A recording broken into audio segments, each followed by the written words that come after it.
They expect noise. They expect reactions, explanations, visible effort, emotional leakage. The world trains them to look for movement, to measure strength by how loudly it announces itself. But there is another path, one that does not reveal itself so easily. A path where discipline is quiet, where intention is concealed, where transformation happens beneath the surface until it is too late for anyone to understand what changed. We begin there, not with speaking, but with restraint, not with performance, but with control. Because the moment we learn to govern what we reveal, we reclaim something most people never realize they've lost: the power over our inner world. And once that power is reclaimed, everything else begins to fall into place. Marcus Aurelius wrote, "You have power over your mind, not outside events. Realize this, and you will find strength." But most never realize it. They spill their thoughts, their plans, their frustrations, their fears. They give the world a map to their weaknesses, and then they wonder why they are constantly disrupted, constantly drained. So we move differently. We go silent, not out of fear, but out of precision. 1. We stop announcing our intentions. Every morning we wake up with a choice: to broadcast our desires or to protect them. Most people rush to speak, to tell others what they are about to do, what they are planning, what they hope to become. It feels productive, it feels like progress, but it is not. It is leakage. Seneca warned us the greatest remedy for anger is delay. But this applies far beyond anger. It applies to impulse itself. The urge to speak, to declare, to be seen in the process of becoming. It is an impulse that weakens execution. Because once something is spoken, it is partially spent. We recognize this. We learn to sit with our intentions in silence, to hold them without needing validation, to act without needing witnesses. Because the moment we detach from the need to be seen, we become far more dangerous in what we can accomplish. Others move loudly, seeking approval before results. We move quietly, building results before anyone notices. And when the outcome finally appears, it feels sudden to them. But we know it was forged in silence all along.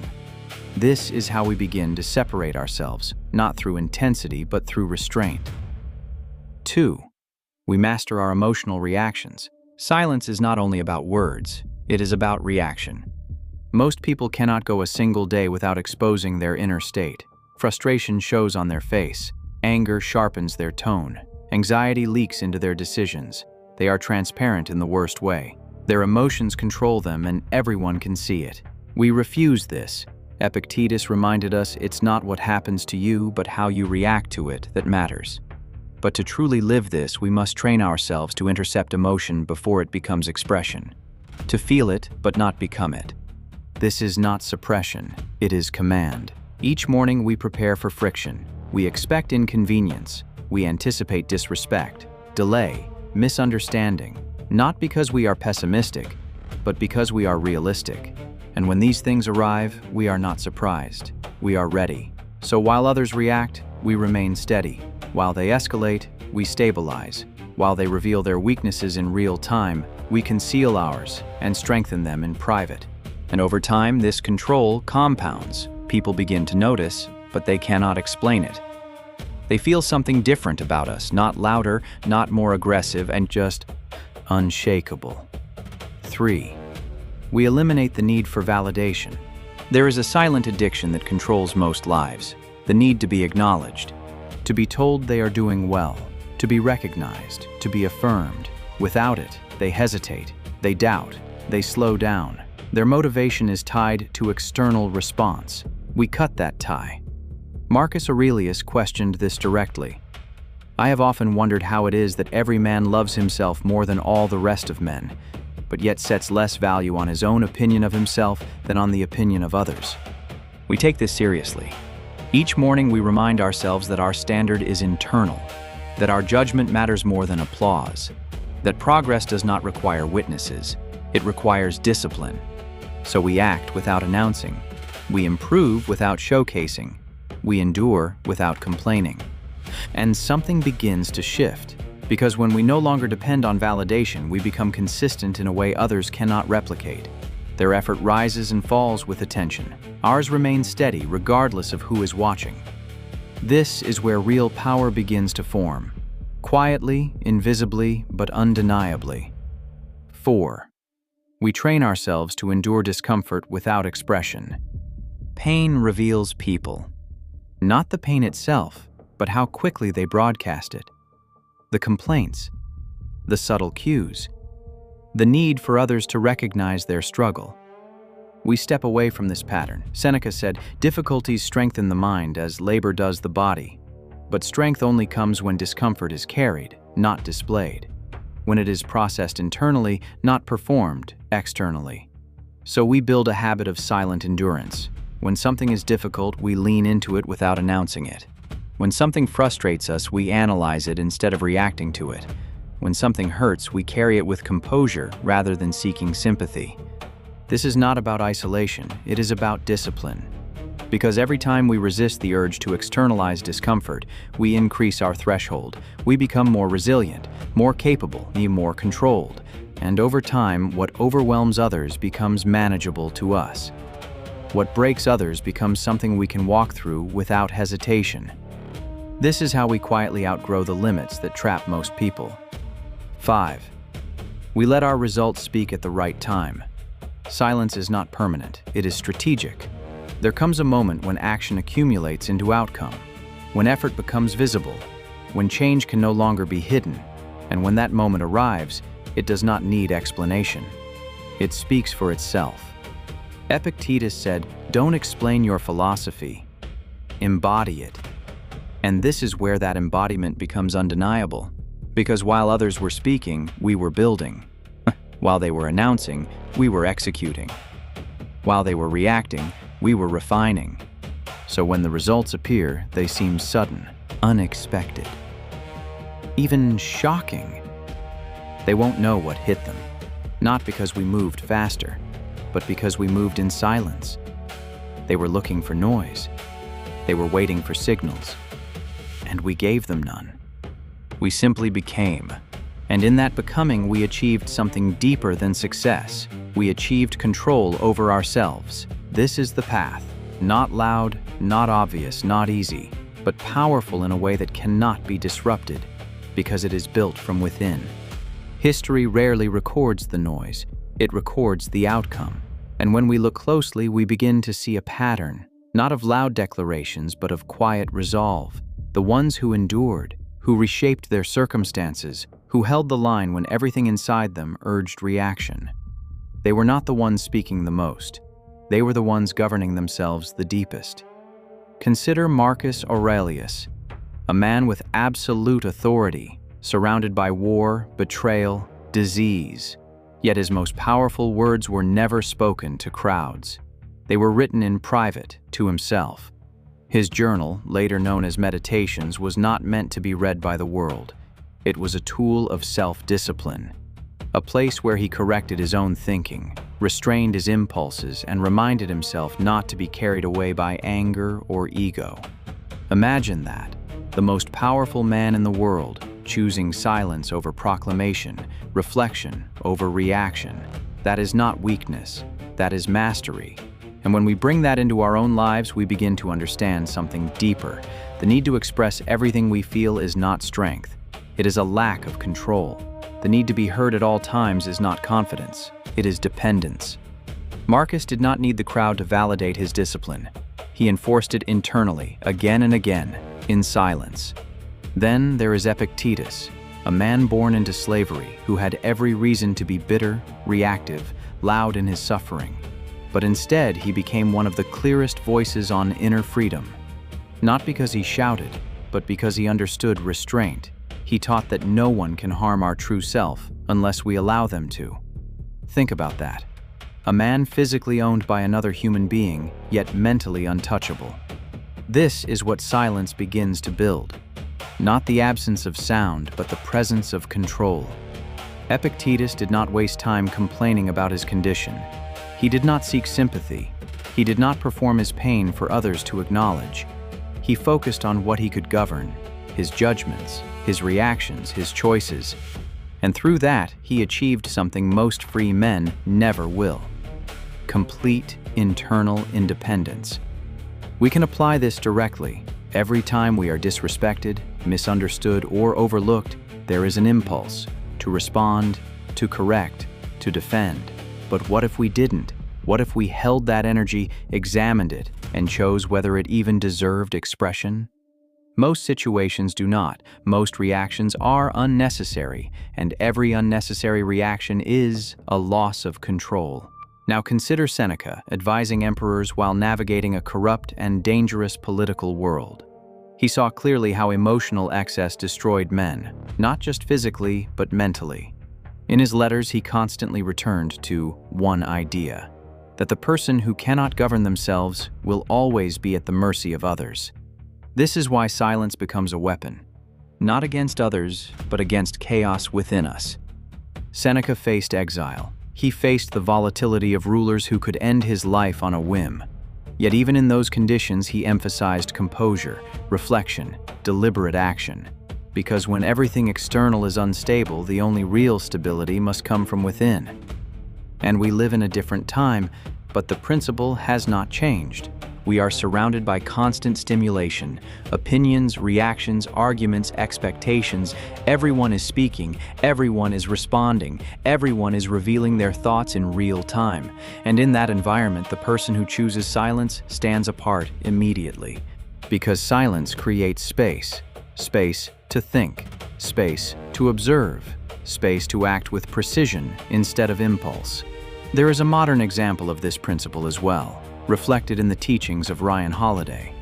He often emphasizes that the obstacle is the way, that what stands in front of us is not something to react against emotionally, but something to move through strategically.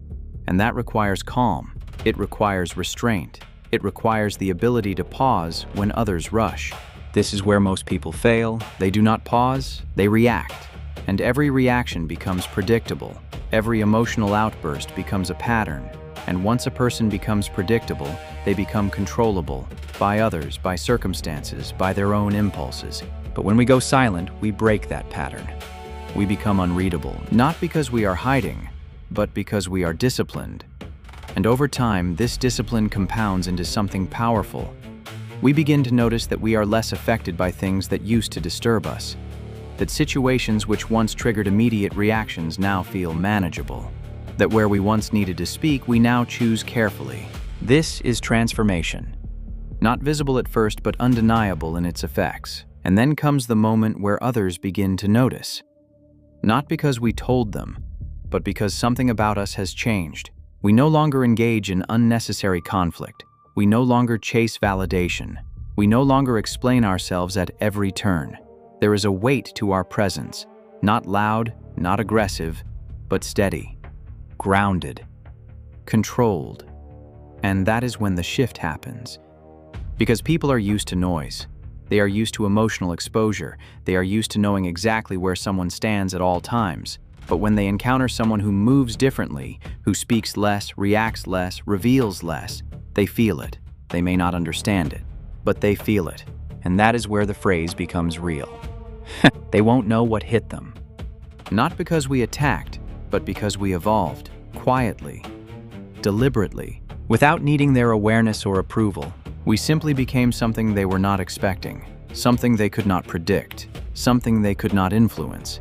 And in that space, between what they expect and what we have become, we gain the advantage that cannot be taken away, control over ourselves. And once that is achieved, everything else becomes secondary. There is a reason the story of Leonidas I has survived for centuries. Not because of victory, he did not win in the conventional sense, but because of how he chose to stand when defeat was certain. That is where the real lesson begins. Not in triumph, but in composure when everything points toward collapse. We look at the stand at Battle of Thermopylae and most people see numbers. 300 against thousands. A hopeless situation. But what matters is not the scale of opposition. It is the state of mind of the one facing it. Leonidas did not panic. He did not search for excuses. He did not waste time questioning fate. He accepted it. And in that acceptance, he became immovable. This is where the connection becomes clear. Silence is not only about withholding words. It is about refusing to let chaos dictate our behavior. When Leonidas stood at that narrow pass, he was not reacting to fear in the way most would. He had already settled that internally. The fear had no place to express itself outwardly. This is discipline at its highest level. Because most people need favorable conditions to remain composed. They need certainty. They need reassurance. But the true test comes when none of that exists, when the outcome is unclear or even grim, and yet the mind remains steady. Leonidas did not need to speak constantly to inspire his men. His presence was enough. His calm in the face of overwhelming force communicated more than any speech could. And this is something we often overlook: the power of silent leadership. People do not follow noise for long. They follow certainty, and certainty is not loud. It is grounded, it is controlled, it is consistent, even when everything else is unstable. We bring this into our own lives by asking a simple question each day: can we remain steady when pressure rises? Not when things are easy, but when they are difficult. Not when we are comfortable, but when we are tested. Because that is where most reveal themselves. They speak more, they react more, they try to regain control through expression. But in doing so, they expose the very instability they are trying to hide. Leonidas did the opposite. He reduced expression and increased resolve. There is a story often told of how the Persians demanded that the Spartans lay down their weapons. The response attributed to Leonidas was simple: come and take them. No long speech, no emotional outburst, just a controlled, direct answer. That is power, not in the words themselves, but in the restraint behind them. We can learn from this in how we handle challenges. Not every situation requires a full response.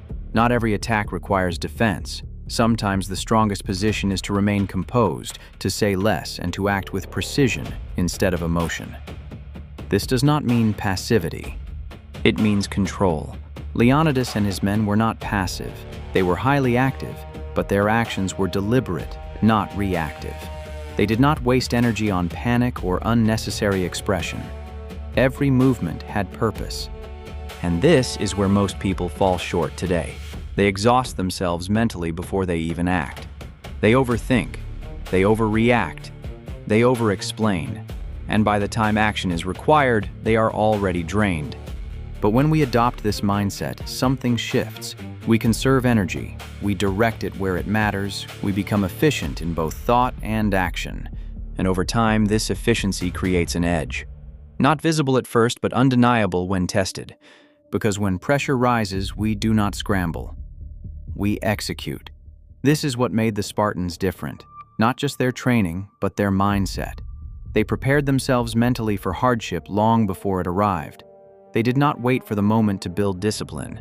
They built it daily, in silence, in repetition, in restraint. So when the moment came, they were not overwhelmed. They were ready. And this is the path we follow. We do not wait for life to test us before we develop control. We train it every day, in how we think, in how we respond, in how much we choose to say, and how much we choose to withhold. Because the world will always present challenges, unexpected ones, unfair ones, difficult ones. But if we have already built that inner discipline, those challenges do not shake us in the same way. They do not dictate our behavior. They do not force us into reaction. We remain grounded. And in that grounded state, we become something rare. Not loud, not reactive, not easily influenced, but steady. And when the moment comes, when action is required, when pressure is highest, when others begin to lose control, we do not need to announce ourselves. We simply act. And just like that, the shift becomes visible, not through words, but through presence, through execution, through the quiet confidence of someone who has already conquered themselves long before facing the world. That is the mindset, that is the edge, and that is why, when we move this way, they won't know what hit them.